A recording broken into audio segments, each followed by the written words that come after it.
how you got it with FFL and kind of what your experience has been throughout, if no one really knows who my man Spencer is.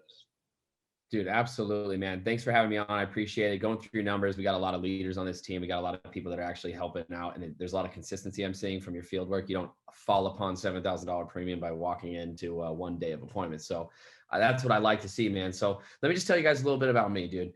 I'm just like you guys. I'm just a guy. I'm 30. I'm nothing special. I didn't have straight A's. I didn't follow all the rules. I didn't have great jobs. I was bartending, serving, doing all those kind of things that you just do when you're young to try to make some cash, but live a fun life. I was eventually tired of living a fun life, and I was working at a motorcycle dealership selling Ducatis and BMWs, making under what I should have been paid, $42,000 a year. I had to bartend on nighttime, and then I had to buy and sell motorcycles on the side to like flip and make extra money so I could like do the things I wanted to do, and it still wasn't cutting it. I met somebody. They said, "Hey, you're kind of sharp. Let's get you into insurance." I came to insurance. I was like, well, I don't really know anything. And then I just started working really, really hard. I was at a practice company for like 6 months. They taught a lot of things that were questionable. So it was very easy for me to leave. The moment I found something that was better, that had a better foundation, which is funny because we're on an FFL Enhanced Foundation call, which we're going to slide into in a moment. But one of the things that attracted me most about Family First Life was they had a foundation for success, and they had a lot of people here winning.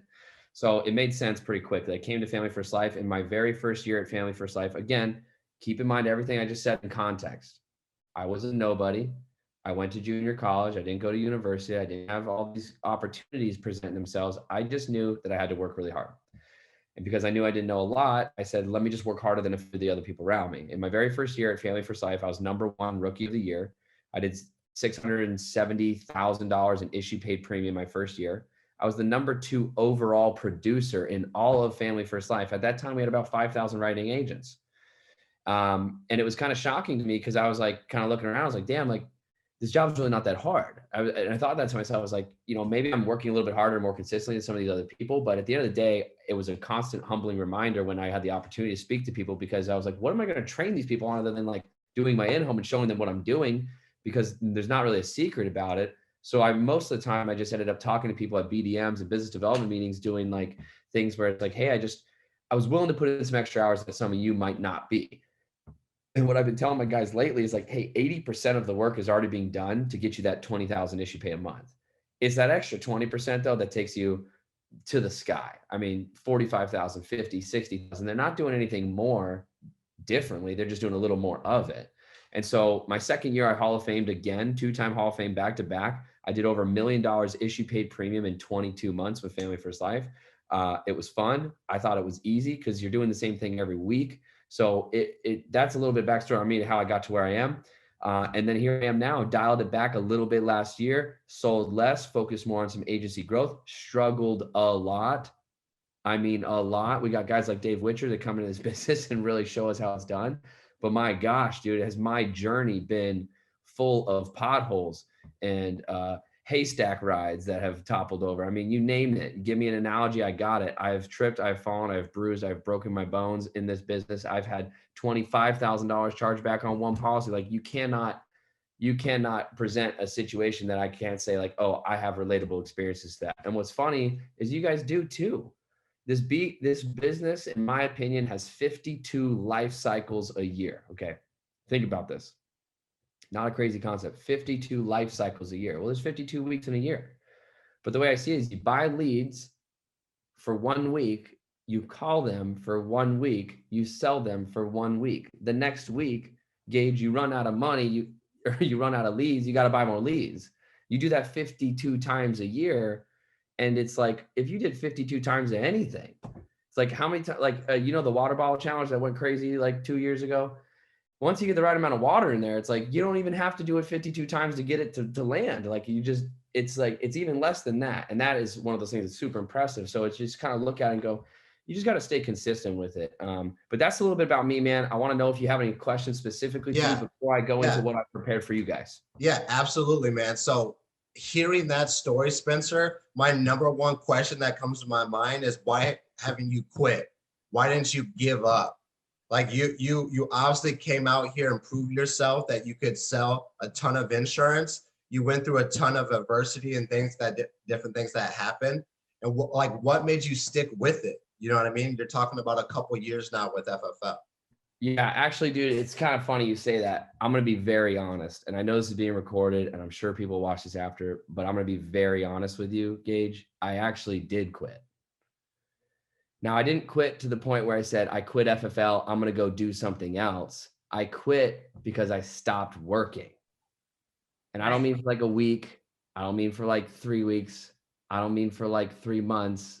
I mean for like 7 or 8 months. Now, I didn't quit because I was rich. I didn't quit because I got money coming from mommy, dad, or any other avenue. I lowered my expenses and like I just went into like a place where I got nervous, guys. Like I was the number one producer. At the very first convention I went to, Sean Mike on the microphone made a joke as I was walking on stage for my 5th award. He said, next year, if you make me wait and watch you walk laps around this auditorium getting 6 or 7 awards, you have to sit right here next year.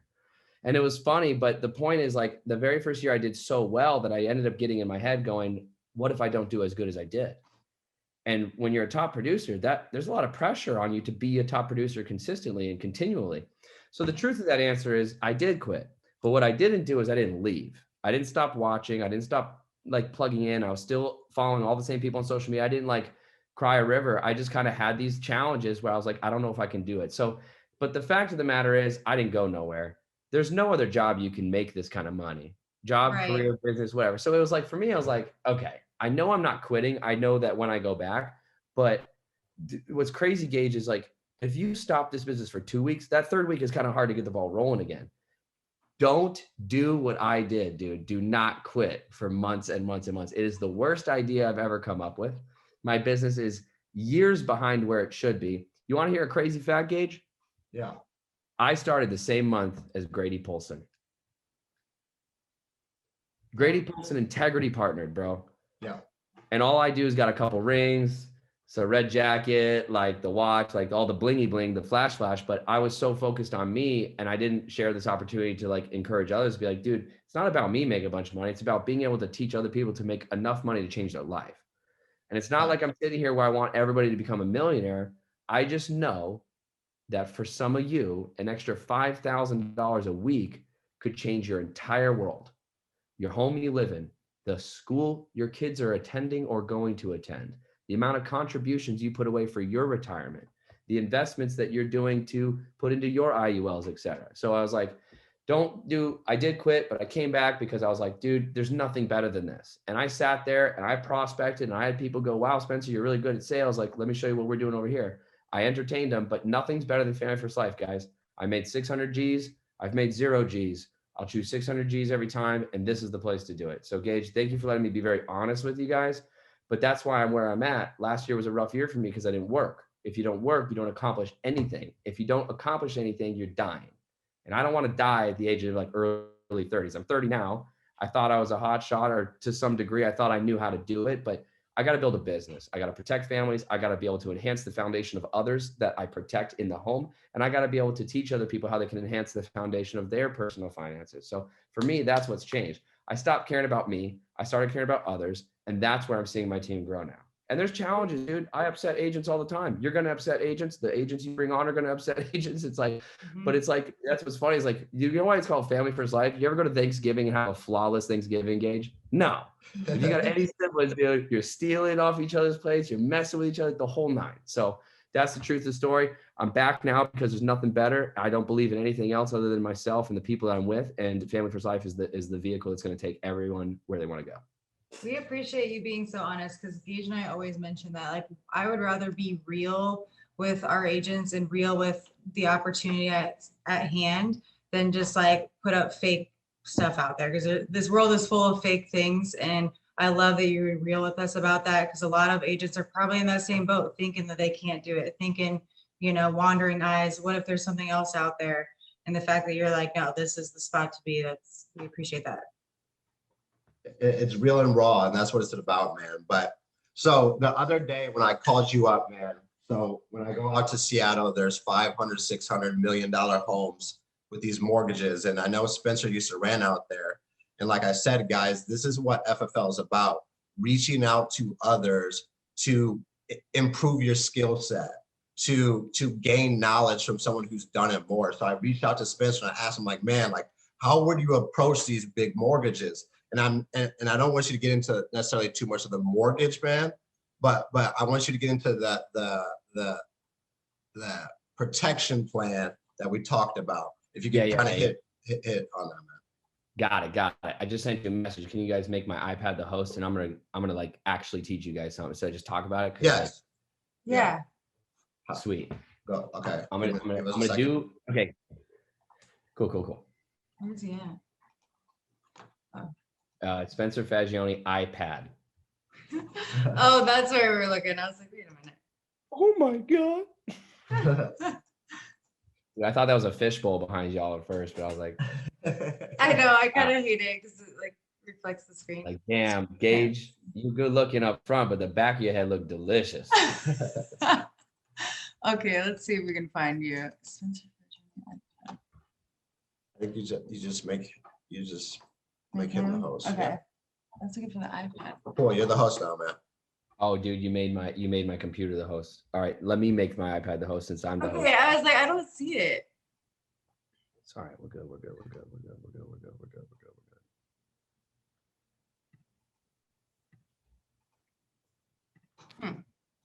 there it goes. Okay. Booyah. Can you guys see my iPad? Not yet. You probably have to share your screen.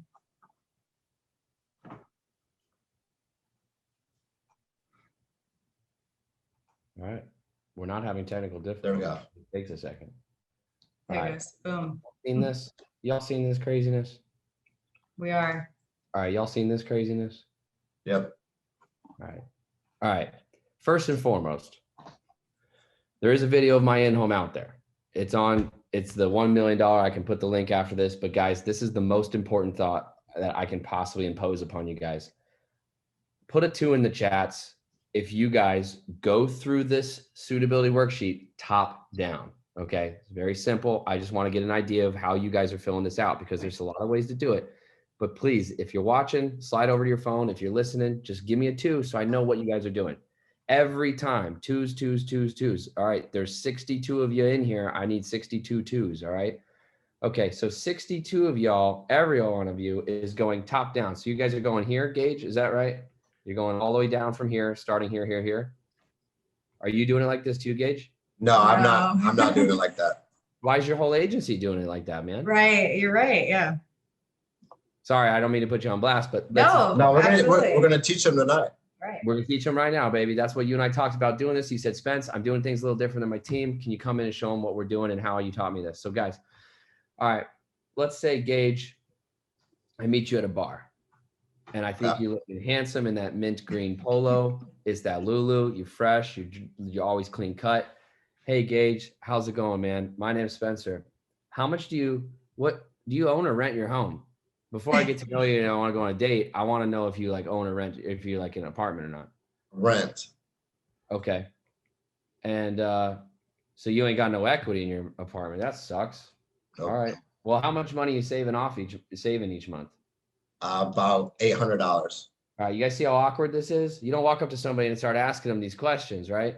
Right. The way I see it, and I'm going to put a circle next to this. You guys should pull out, if you guys go in your book back, you guys should all have your in-home suitability sheet nearby. I've seen that guy in the background of Alyssa's video fly off the couch like, I'm gonna go get my in-home. Right. So guys, get this because you want to have this blueprint, okay? This is the first section you fill out every single time, okay? I'm gonna say, Gage, what's going on, buddy? How old are you today, man? Okay, I'm 30. All right, cool. We'll really fast role play. We're not gonna do no objections and crazy stuff like that. All right, Gage, you're 30, man. What do you do for your occupation? I'm in hospitality. Okay. What kind of hospitality doing? You like bartending at a hotel? You just doing a reception stuff? What do you got? I'm an events coordinator. Events coordinator, man. My next question is I was going to ask you if you're the guy that goes up and down the elevator for people in really fancy resorts, because that'd be a cool job too. But aside from that, man, how long have you been an events coordinator? About 4 years. 4 years. Awesome, man. What are you making ballpark a year at that job? About 50 grand. 50 grand. Awesome, man. Well, good, dude. You're doing really well for yourself. And I'm sorry, I wrote 30. How old are you really? 27. Okay, cool. I wanted to just fix that. All right, I'm gonna pause from this little role play right now. But guys, you see how this says monthly income? Why are you asking a guy that works a job every year a monthly income? The monthly income there is for the Social Security people, for the old people, all that kind of stuff. Adapt your in-home to like the people you're speaking to, right? This is a conversation. What's different from this and how we start is like, I'm singing a song, I'm having a conversation, and this is a dance. You got to make it sound smooth, like you're having a conversation. Dude, Gage, what do you do, man? Oh, dude, I work in hospitality. No way. My sister works in hospitality. Now, we're not going to do all that in in-home because we have an objection to accomplish. We got to enhance these folks' foundation in a timely manner because we got 8 people in the day to see. So I'm going to have a brief conversation, ask him little things, but now he's telling me that he makes 50K. All right, we do the same thing for the spouse over here. All right, we're not going to get into it. Michaela, I care about you, but for all intents and purposes, we need to focus on these people, learn some shit. All right, guys. So right here, now we've completed the get to know my clients in a way where I'm completing and moving through and navigating the in-home. The second part is this one right here. Now we need to have an understanding of the scope, and we don't have to say any transition phases or anything for this. I just got to slide up like, okay, now, Gage, what is the balance that you guys have left on your mortgage here? We got about 120 grand. Okay. Now, you see how this says mortgage or rent? Gage, do you ask them like yes, no? Do you have a mortgage or do you guys rent? Typically, if I'm sitting down with someone that they have a mortgage. Okay, got it. So you're typically in this line, I have always put the balance of the mortgage. Okay. Now you guys did a 30-year, right? I assume it every time, no questions asked. That way they can tell me like, no, we're on a 15. I'm like, damn, good for you guys. Always and always build these people up. So you guys did the 30-year, right? Correct. You heard Rob Richmond's in-home or his phone script? Yep. Okay, perfect. So I do a line very similar to his in this where I'm like, awesome. You guys love it? Yes. Perfect. And then sometimes you build it up as like, no, we hate it. You're going to find out about their living situation. Yeah, dude, we upsize, we downsize because the kids are out. You're going to find out something. Good. You guys love it? Cool. Now, Gage, this home's been on a tear. What is it? You know, the market's been on a tear. What would you say the market would hit, the home would hit the market for? Just give me probably 350. Outstanding, man. That's huge, dude. That's huge. What's the monthly payment you guys are making on a month ballpark with tax and insurance and stuff? About 1,800. Okay, cool. 18 and change, right? Yep. All right, cool. Check this out. We're just going to round up to 1,900. Yep. All right. I'm going to be very delicate with your guys' budget and finances. Does that make sense? Cool. Yep. Wow. So this is awesome, Gage. It's safe to say,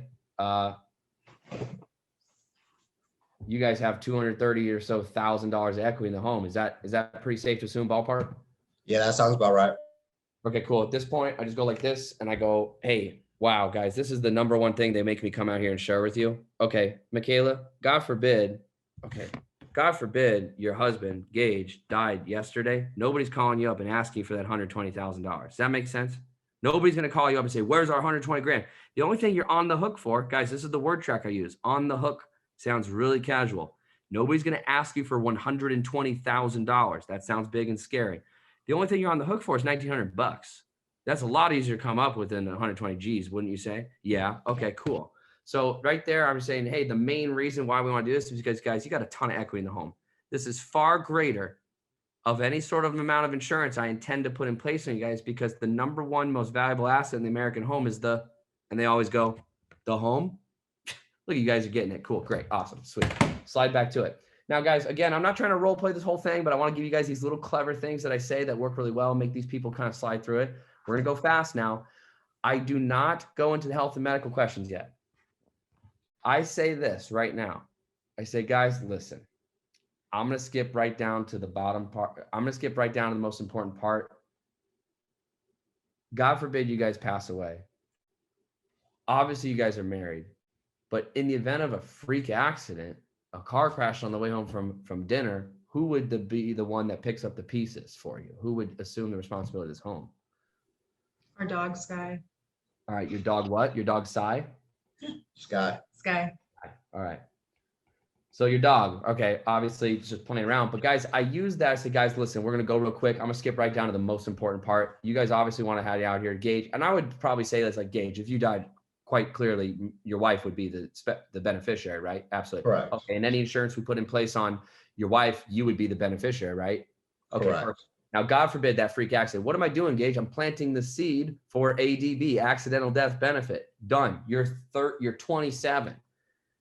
So later on, I'll come into that later. But guys, does everybody understand section 1, section 2, skip down with a transitionary statement? If you came to my house, I'd appreciate the skinny version. So that's what I'm going to deliver today, which I said earlier in the opening. All right, guys. So you fly through this in a way that it's making sense. Like, and you're making it sound like you're going quick, but you're really not going that fast. You're giving them the value they deserve. But you say something like that. This is how I go through every single time. 1, 2, 3. What is this fourth section, Gage? Medical. All right, guys, we're going to slide into the health and medical questions really quick. I say the health and medical questions the exact same every time for the past 3 years. Do you have any history of any high blood pressure, any heart conditions, or sleep apnea? Any history of any cancer, diabetes, stroke, heart attack?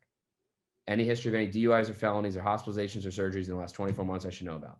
Any prescription medications you may have been prescribed that you're no longer taking? And then I go, oh, cool, great, awesome. You guys are young, healthy. God, you guys make my job so easy. Thank you. And then how doesn't smell like smoke? You guys don't smoke cigarettes, right? Great. Okay, cool. Michaela, same question. Any history of high blood pressure, heart conditions, sleep apnea? Any history of any stroke, cancer, diabetes, any disease, any DUIs, felonies, hospitalizations, or surgeries? Anything in the last 24 months I should know about? Any prescription medications you may have been prescribed you're no longer taking? See how fast I can do it, guys? It's because I do it the same way every time. If you're in the home and you're flying around, you're not doing things consistently, that's not going to help your in-home presentation, okay? Especially when the TV's on, 2 dogs are barking, and a baby with a diaper that's 2 years old, got no shirt, run around, takes that diaper off, throws it on the floor and said, I'm out of here. I've seen it happen. So you guys need to be so well rehearsed in your home, in your presentation, because eventually you're going to be given variables in the home that are different. And the more buttoned up and prepared you are, the quicker you can navigate in and out of that home, determining whether you can protect a family or not. Done. Section 5, baby. The golden question. I do not ask this question. I do not ask this question. I do not ask this question. Another question I don't ask is this question. I do not ask that question. What I ask for number 5 instead is the golden question. This is your annuity question. What do you have in place that acts like life insurance in the event you were to pass away unexpectedly? Stocks, bonds, mutual funds, CDs, any sort of substantial savings or savings accounts you're drawing out of. Yes. Cool. What is that, Gage? Well, I've been in my company for how many years, guys? 4 years. Why do I ask that question early on? Because if this guy was 57 and he's like, yeah, dude, I've been in hospitality for 18 years. I'm going to say something like, oh man, that's awesome. Same company? Damn, they must love you. And he's going to say, yes, they love me, or no, I hate my freaking job, which means later on, I'm going to pitch him FFL. I'm kidding. I'm not going to do that. But the point is, I don't hire people. Okay, never mind.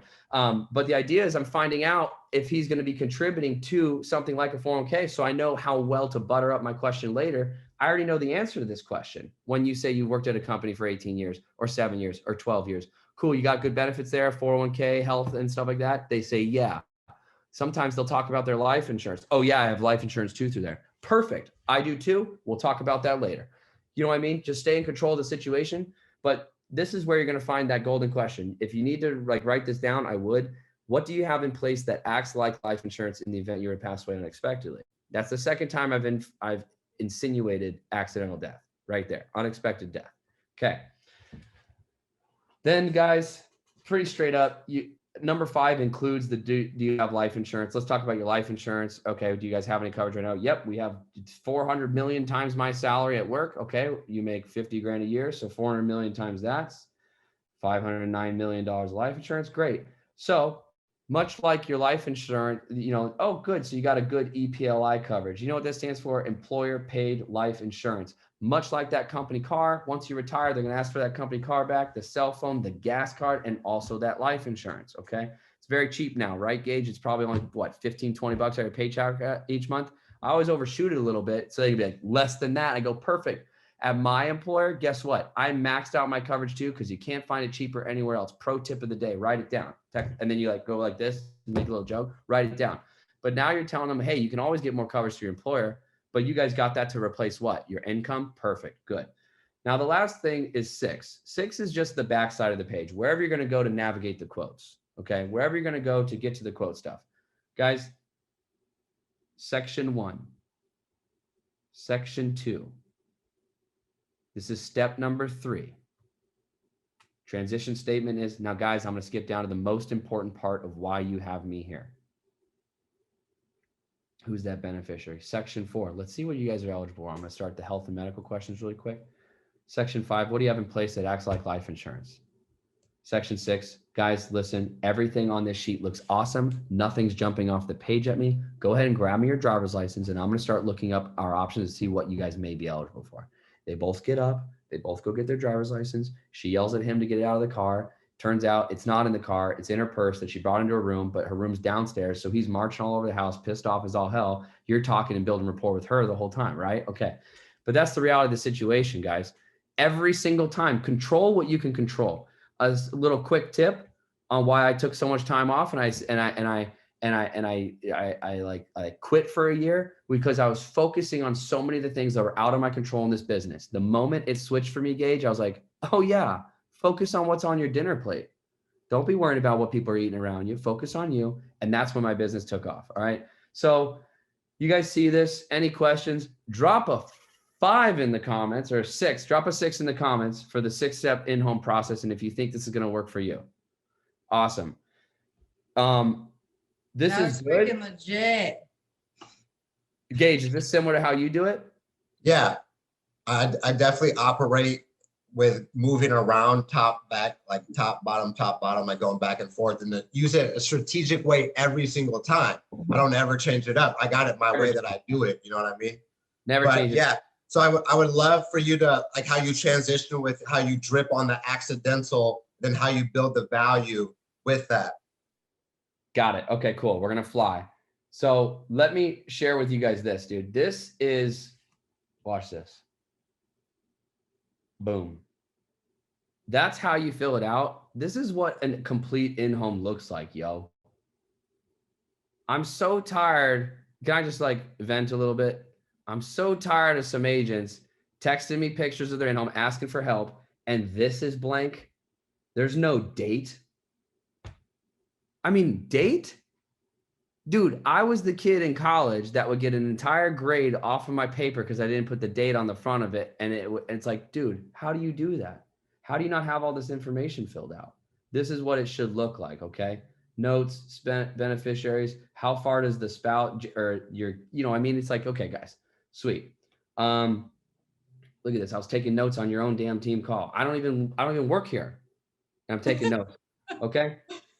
But I wanted to talk about that, but we'll come back to that some other time. Next call. All right. So now this is a training that I did on my team this week, guys. This training has immediately, I've never done a sales training that has been so immediately available to be implemented right into the field with something you guys are doing. Like what I just showed you, do not go into the field and try to do it tomorrow. Do not. You do not have the authority to do so. You need to spend at least 60 minutes training on it, practicing it yourself so that you can be prepared to do it like that, okay? Only after you've done that, say, hey, Gage, I tried it Spencer's way. I feel really comfortable. Is it okay if I go ahead and give it a shot? He's going to say yes. And if you say, and I mean, you guys got to really practice it. Don't go try something new on a whim in a home. You'll fail and you'll go back to the other way, and the other way don't work. This way works. Now, this right here is something I implement on my team. I trained on it this week. I had 19 people be like, what the hell? Why'd you not show us this earlier? But I promise you this works. Okay. Now, Gage, can you help me out? Can you get a quoting tool out? And then, because I want to show you guys real numbers. And then Markel, can you help me? All right, Gage, get accidental death benefit with America up. And then Markel, do HMS 125. Just give me something. Do a 49-year-old male. We're going to look at some coverage for him. This guy has a $396,000 mortgage. Okay, we're going to do 2 scenarios where accidental death benefit works. Okay, now I think what's really more important is all my team was getting it wrong all week. They're like, Spencer, I did the hybrid something or another plan. All of them are butchering it, saying it's called something else. Guys, this has one name.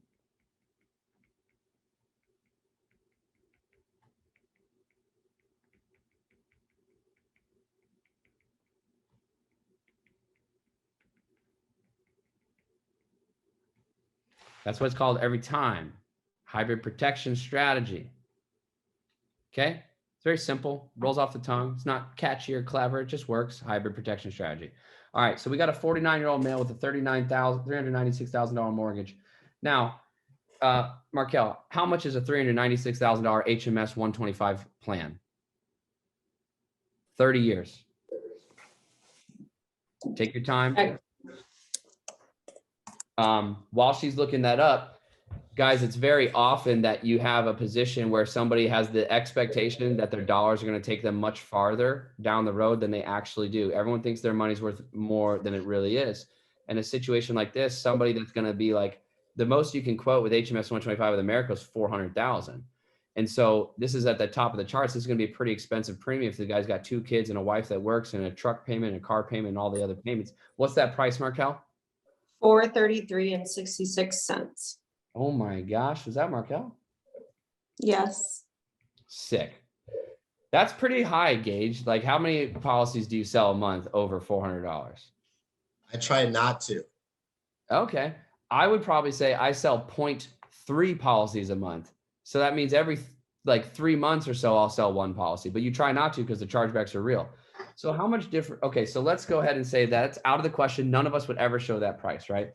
So during the sale, you're going to start making soft closes like this, Gage, where you say, listen, man, you're 49 years old. Can we both, you're perfectly healthy. See this? You're perfectly healthy, man. Can you and I both agree that if you were to pass away for any random reason for the next 15, 20 years, in the next 15, 20 years, it'd probably be a freak accident.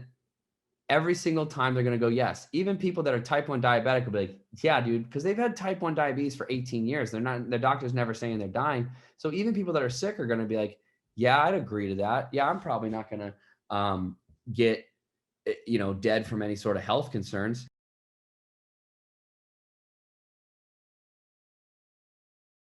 Spencer, you muted yourself. I know I had to talk to somebody in the room here. But you're never going to be in a situation where you have somebody that says, no, I'm probably going to die of natural causes. That doesn't happen. It's never once happened in the years I've been doing this. And so what you kind of say, hey, listen, for that reason, I want to put in place something called a hybrid protection strategy. You and I can agree that anything that's going to happen to you in the next 10, 15 years, more than likely be a freak accident, right? So what I want to do is kind of structure a plan that's going to really help you guys keep more money in your bank account at the end of every month, which is awesome, right? So you're going to show a couple options, right? You're going to do a $200,000 accidental death benefit with America, which if I believe I'm correct, it's $40 a month. Is that right, Gage? Okay. So before I start doing the prices on the right, instead of showing 2 prices here, like most of us would think would be the appropriate thing to do, I come up with my little Spicy Spence hieroglyphics, as I call it, little gibberish notes at the bottom, because your clients are across the table watching you, right, G? They're watching everything you do, especially the smart ones, right? So if you go like this and you go, 200,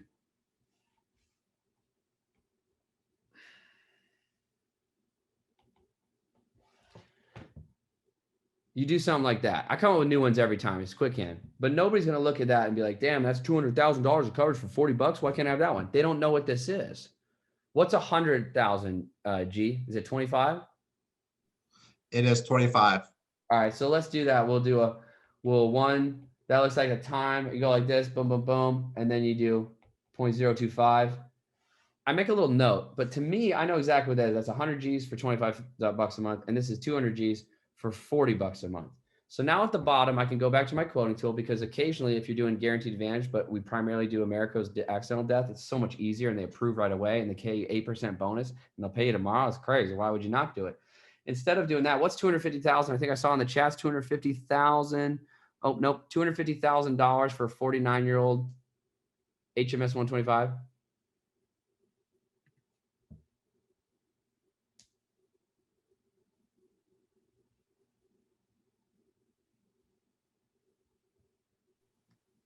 Give me 1 second. You said 250,000? Yeah, 250,000. And then I'll need 200,000. While you guys doing that, I gotta grab my computer charger. You said a male 49-year-old? Yep. Okay, he's 276. just type in the chat for now. Everybody's charger.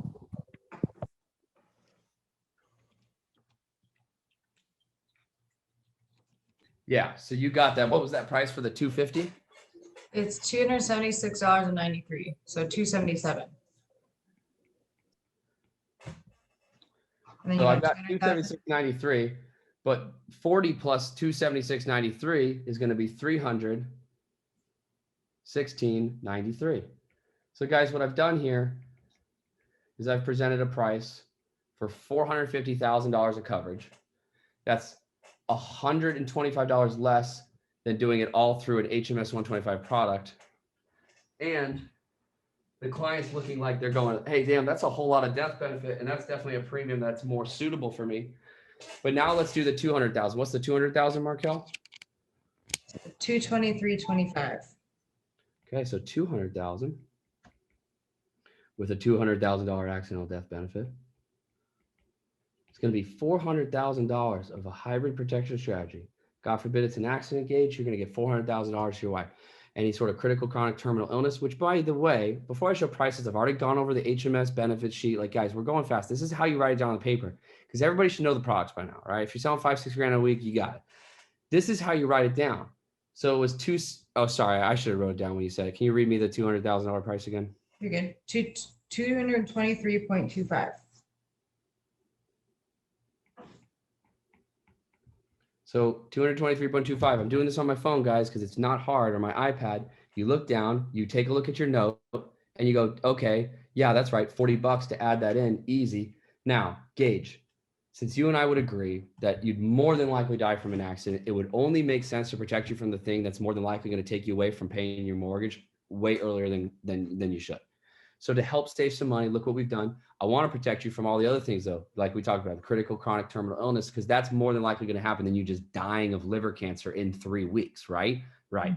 So then you have presented it in a very simple way. You say, hey, listen, this is the accidental death benefit. Your wife's going to have more than enough to pay off your home. Anything extra is going to go towards any funeral costs, paying off the truck. That way you got the 2 vehicles, whatever. Now, the good news is anybody, and then this is how you write it. Like, I don't even know what else to say on this. This is pretty much it, G. Yeah, no, I appreciate that. But I think that you can also cue this up when you're in a final expense appointment. Yeah, that's what I was about. And run a Mutual of Omaha or an American ADB if they're under 60, if they're between 60 and 70, you throw in a $50,000 accidental death benefit attached with a $15,000 whole life policy. You write at 65,000, like you're able to write more policies. You're able to get more premium, and it's statistically proven that if people get 2 policies from you versus 1 policy, is way less likely that would ever charge back. And a lot of people think that accidental isn't common. It's literally the 3rd leading cause of death. The 3rd leading cause. That's not the 5th, the 6th. That's the 3rd. So well, Spencer, I don't think I'm going to die in an accident. Hey, listen, I understand, but with all due respect, people that die in accidents don't think they're going to die in accidents because they happen so fast. Like Kobe Bryant, I don't know. I don't think he was really prepared to die. He didn't say bye to his wife for the last time. Did you know that his wife and him had a rule that neither of them could fly in a helicopter at the same time in case they were to crash and die, that their kids wouldn't grow up without mom or dad? Did you know that? They did that because they knew the possibility of an accident existed. Isn't that crazy? No, yeah. And then you're throwing in like facts tell, stories sell, right? Exactly. And when you look up, you Google, you can do this in the home if the client isn't going to agree with you, that you can Google CDC leading causes of death, and it'll be the number 3 thing behind heart and behind cancer. Yeah. So it's like heart, cancer, accident. Yep. And so it's a way for us all to help families more, and in turn help put more money back into your pocket to invest into more leads. And your app count's going to go up. Your persistency is going to stay up. And I just think it makes sense. And I appreciate you touch a topic on that, man. And I appreciate all you guys for hopping on here and staying with us tonight. It's something where when you hear someone who's had success and you don't duplicate that, it's just like, you're not trying. Like this is a game of copycat. That's all it is. And the best copycat wins. You make it your own. So I appreciate you pouring into us tonight, Spencer. And if you got any last parting words, man, this was a great training. We have it recorded, and we'll get this out to you guys once we chop it up. Yeah, I'll give you the last parting words right now, dude. This can be a lonely business sometimes, guys. I'm looking right at the camera because I want to address every single one of you individually. All right. And if you think you're going to be this lone warrior like I was in 2018, you're going to end the year with a Hall of Fame jacket, a red coat, and a ring on your finger, and no agency. Okay. You don't build an agency on your own. You build your agency by plugging into those around you. So when people like your leaders put Dial Team together, it's not for them to feel good about having this team so they can take pictures on Instagram and show people how many people they got to follow them in some MLM. Okay. Does that make sense? It's so that you guys can have the companionship that this job really does count on. Okay. It's not for us, it's for you. So that way, when you bring that one person on that's scared like you or your very first week and month, you can look at that screen and go, damn, there's 25 other people here. There's 80 people here. There's 3 people here. There's 92 people here. It's so that you guys can lean on each other. This is not a business about being alone, okay? There's 62 people on this team that wrote this month. 62 of you guys went out to the field and protected families. The one other thing I wanted to say, Gage, is I took a note. The most you guys have ever done issue paid is $424,000. In the last week, you guys have submitted 129. Now, 30% of the business always falls off the books. I know. You guys are right at 500,000. I don't think 500,000 should really be your guys' goal anymore. There's 62 of you guys wrote businesses last week. If you guys wanted to put another 150 G's up this week, that literally is each one of you doing $2,400 in premium. That means you have to buy, what, 40 leads? You have to meet with 5. 2 will tell you no, 3 will tell you yes, and $2,400 will be your premium. It's not hard. You part-timers, you full-timers, you guys can do this. Count on each other, build camaraderie, get on Dial Team, turn your freaking camera on for goodness sake, because if you're doing the work, might as well look the other people in the eye that are doing it with you. Okay, guys? We're a family. You got a great family here. You're enhancing each other's foundation. You're really trying to enhance the foundation of others by showing them the opportunity how to make 20, 30 grand a month. Okay? Let's get our asses in gear. Let's stop talking about ourselves. Let's start talking about others. Sean told me on the phone this week, said, Spencer, you will not grow a big agency until you start loving every single person. And it hit me, bro. It freaking hit me. Absolutely, man. I appreciate that. And I hope you guys got some value out of tonight. And anything that you could ever need from me, man, I'm here to give back to you in any way, form possible, because I know that I wouldn't have wrote the business last year without the training that you provided on Grady's call. Like I said, it's funny how this comes full circle. And I didn't even know about that. And let's have a record month, guys. I know that we have the firepower. I know we have the ability. I know we have the talent, but it just comes with consistency. And so I'll see you guys in Slack tomorrow, and reach out if you ever need anything. Yeah, and if you guys want to get a hold of me, you got questions, just Instagram's the best, man. I'll give you my phone number, but I barely get text my own people back. Instagram me, DM me, go engage, find me in here, just Spicy Spence, and that's the best way to start a conversation with me. All right, guys, have a good one. Thank you so much, man. That was Appreciate it. so good.